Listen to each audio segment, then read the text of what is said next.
அனைவர் மீதும் இறைவனின் சாந்தியின் சமாதானம் என்றென்றும் நின்று நிலவ வேண்டியவனாக என்னுடைய இந்த உரையை நான் ஆரம்பம் செய்கின்றேன்.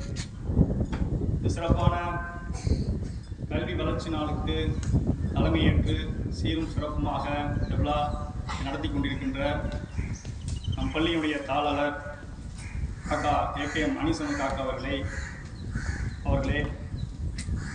மற்றும் வரவேற்பு நிகழ்த்திய சிராஜ்தார் அவர்களே, கல்வி வளர்ச்சி நாள் கவிதை வாசிக்கக்கூடிய யாசர் அர்பஸ் சார் அவர்களே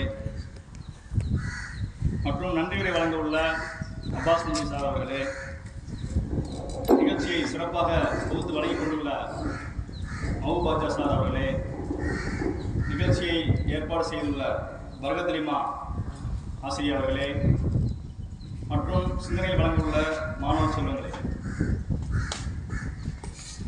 இந்த நாள் கல்வி வளர்ச்சி நாள். இந்த நாளிலிருந்து உங்கள் மனத்தில் ஒரு முக்கியமான ஒரு சிந்தனையை நீங்கள் வளர்த்து கொள்ள வேண்டும். அதன் அடிப்படையில் தான் இந்த உரை இருக்க போகின்றது. அன்பான மாணவர்களே, நம் காமராஜரின் பிறந்த நாளை கல்வி வளர்ச்சி நாளாக நாம் கொண்டாடி கொண்டிருக்கின்றோம். அவர் கல்விக்காக செய்த விஷயங்கள் ஏராளம் நம்ம சொல்லிக்கொண்டே போகலாம்.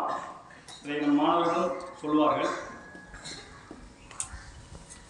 அவர் கல்வி அனைவருக்கும் போய் சேரணும் சார். அதனால என்ன பண்ணாருன்னா, கிராமப்புறங்கள் எல்லாமே அவர் சொன்ன பள்ளிக்கூடம் திறந்தார். நகர்ப்புறங்கள் அதிகமாக இருந்த பள்ளிக்கூடங்களை தவிர்த்து அவர் என்ன செஞ்சாருன்னா, அனைத்து கிராமப்புறங்கள் மக்கள் தேடி போய் படிக்க சிரமப்படுறாங்க, அவங்க இடத்துலயே பள்ளிக்கூடம் இருந்தால் ரொம்ப நல்லது அப்படின்ற கணக்கு என்ன